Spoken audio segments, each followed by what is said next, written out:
আপনাকে বলতেছি ভাই, অবশ্যই ভালো আছেন, ভালো থাকবেন। ভিডিওটা শুরু থেকে শেষ পর্যন্ত দেখবেন, তখন আপনি এর রহস্যটা বুঝতে পারবেন, জানতে পারবেন। এটাতে আমাদের ফেসবুকে নিয়মের গাইডই আছে। একটা ভিডিও শুরু থেকে শেষ পর্যন্ত দেখার নিয়ম, এবং লং ভিডিও, শর্ট ভিডিও, সব ভিডিও আপনি ছাড়বেন, আমি দেখব, আমি ছাড়বো, আপনি দেখবেন। এটাই আমাদের ভালোবাসা, তাই নাকি? একটা শিশু বাচ্চা যেরকম ভালোবাসার কাঙ্গাল, তাকে আদর স্নেহ দিয়ে আপনি বড় করতেছেন, ঠিক এইভাবেই আপনার বাবা মা আপনাকেও এইভাবেই বড় বানিয়েছে।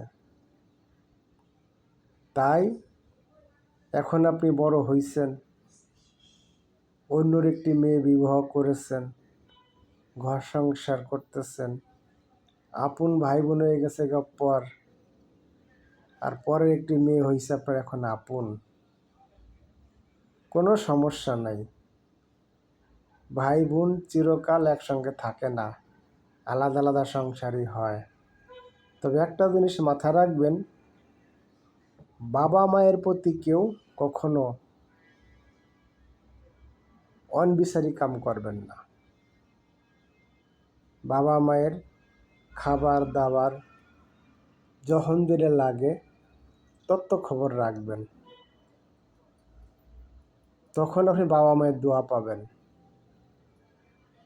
বাবা মাকে আপনি যতই কষ্ট দেন না কেন, বাবা মা কখনো আপনাকে মুখ দিয়ে কখনো বলবে না, কোনো বদ দোয়া করবেন না আপনাকে।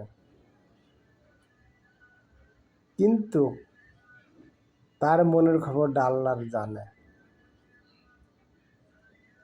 সন্তান যদি বাবা মাকে কোনোভাবে কষ্ট দেয়, বাপ মা মুখে বদদোয়া না দিলেও অন্তর থেকে আইসে পড়ে।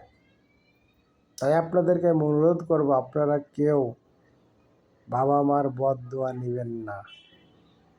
দুনিয়াও অন্ধকার, আখেরাতও আপনার জন্য অন্ধকার। এই জিনিসটা আপনার সাথে মাথায় রাখবেন। খাবার দাবার যতটুকু সম্ভব আপনি দিবেন, কিন্তু এমন কোনো কথা বলবেন না যে আপনার কথায় আপনার বাবা মার মনটা কান্দে।